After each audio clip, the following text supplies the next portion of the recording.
Oke, catatan lapangan entry pertama. Saya lagi ada di sebuah tempat yang rasanya kayak terlupakan oleh waktu. Bayangin aja, sepotong daratan yang lepas, lalu dibiarin sendirian selama puluhan juta tahun. Di sini, aturan main evolusi itu beda.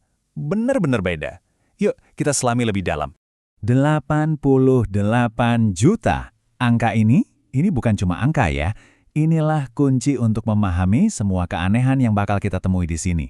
Ini adalah lamanya waktu pulau ini terisolasi total. Waktu yang cukup panjang bagi alam untuk bereksperimen gila-gilaan. Yap, selama 82 tahun itu, terputus dari Afrika, pulau ini seolah jadi laboratorium raksasa milik alam. Nggak ada campur tangan dari luar, kehidupan di sini dibiarin berkreasi sebebas-bebasnya. Dan hasilnya, jujur aja, kayak bukan dari planet ini. Entry kedua. Nah, sebelum kita kenalan sama aktor-aktor utamanya, kita harus paham dulu panggung mereka. Soalnya, geologi Madagaskar itu bukan cuma pemandangan, justru dialah sutradara utama yang nentuin alur cerita evolusi yang super unik ini. Yang bikin Madagaskar spesial itu karena dia udah tua banget dan stabil.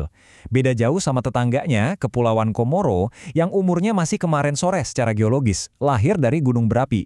Jadi kalau Komoro itu kayak cerita pendek yang ditulis pakai api, nah Madagaskar ini novel epik yang ditulis pelan-pelan selama jutaan tahun. Dan ngomongin soal medan yang ekstrim, nggak ada yang bisa ngalahin tempat ini, hutan batu Chingi de Bemaraha. Lihat deh, ini bukan hutan pohon, tapi labirin batu kapur yang tajamnya gila, kayak silet raksasa. Ini semua hasil pahatan alam, dibentuk oleh hujan selama ribuan tahun. Jalan di sini tuh bener-bener harus super hati-hati, salah langkah dikit bisa bahaya. Tapi justru disinilah letak keajaibannya. Setiap celah, setiap gua, setiap puncak batu ini jadi kayak dunia kecil yang terisolasi. Buat makhluk hidup di sini, pilihannya cuma dua, beradaptasi atau punah. Landscape kayak gini nih yang maksa evolusi jadi super kreatif. Nah, ini ngebawa kita ke konsep kunci dalam biologi relung ekologis.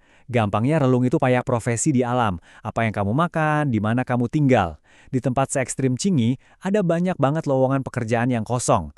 Karena nggak ada saingan dari luar, makhluk-makhluk di Madagaskar ini langsung balapan buat ngisi setiap lowongan itu.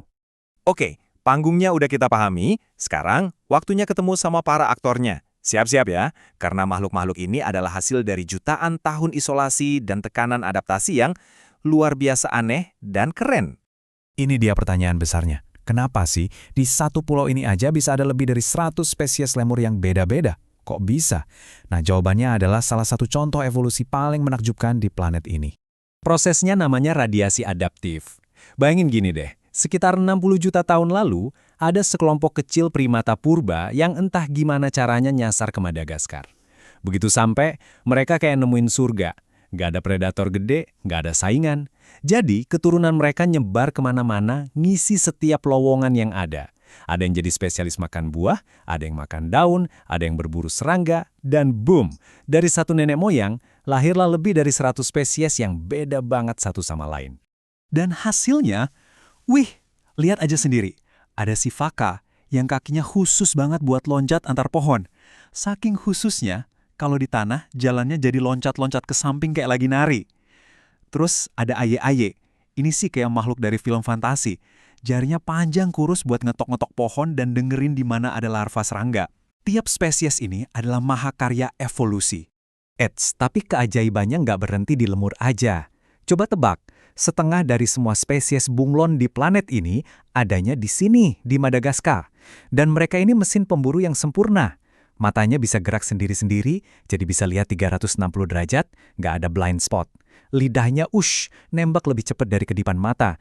Ini benar-benar puncak evolusi predator penyergap. Lalu siapa predator utamanya? Di puncak rantai makanan ada fossa. Karena di sini nggak ada macan atau singa, evolusi seolah-olah menciptakan predator puncaknya sendiri.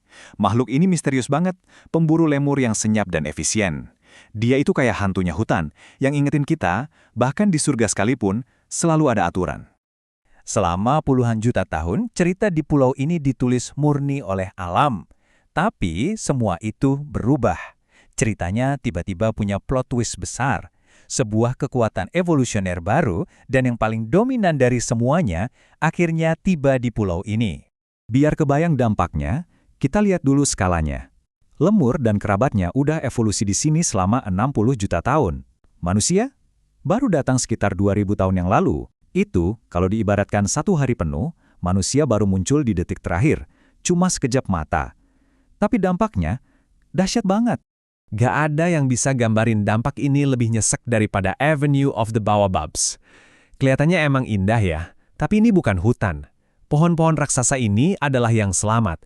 Mereka satu-satunya yang tersisa dari hutan lebat yang dulu nutupin semua area ini, sebelum semuanya dibabat habis buat lahan pertanian. Ini adalah pemakaman sebuah hutan. Dan korbannya bukan cuma pohon. Dulu, Madagaskar punya hewan-hewan raksasa. Ada lemur segede gorila, coba bayangin. Mereka penguasa pulau ini selama jutaan tahun. Tapi, begitu manusia datang, mereka semua lenyap. Kehadiran kita jadi pemicu gelombang kepunahan besar yang mengubah wajah pulau ini selamanya. Jadi di akhir ekspedisi ini apa kesimpulannya? Ini entry terakhir catatan lapangan saya, sebuah refleksi dari perjalanan kita melintasi waktu di pulau yang luar biasa ini. Kisah epik pulau ini bisa kita rangkum begini. Awalnya, dia terpisah, sendirian. Lalu datang para primata pertama, memulai eksperimen evolusi. Dan terakhir, datang manusia yang mengubah semua aturan main. Sekarang, Madagaskar ada di persimpangan jalan, titik di mana masa lalu evolusinya yang panjang bertemu dengan masa kini yang penuh tantangan. Pada akhirnya, Madagaskar itu lebih dari sekedar pulau dengan hewan-hewan unik. Dia adalah bukti hidup. Bukti dari dahsyatnya kekuatan isolasi dan waktu dalam membentuk kehidupan. Sebuah laboratorium alam yang nunjukin ke kita betapa kreatifnya evolusi, betapa beragamnya kehidupan, dan sekaligus betapa rapuhnya itu semua. Dan ini meninggalkan kita dengan satu pertanyaan terakhir. Kisah Madagaskar ini belum tamat. Evolusi itu nggak pernah berhenti, dia jalan terus, beradaptasi sama tekanan baru, dan tekanan terbesar sekarang, ya datangnya dari kita. Babak selanjutnya dari kisah ini sedang ditulis, detik ini juga. Pertanyaannya, kita mau cerita ini berakhir seperti apa?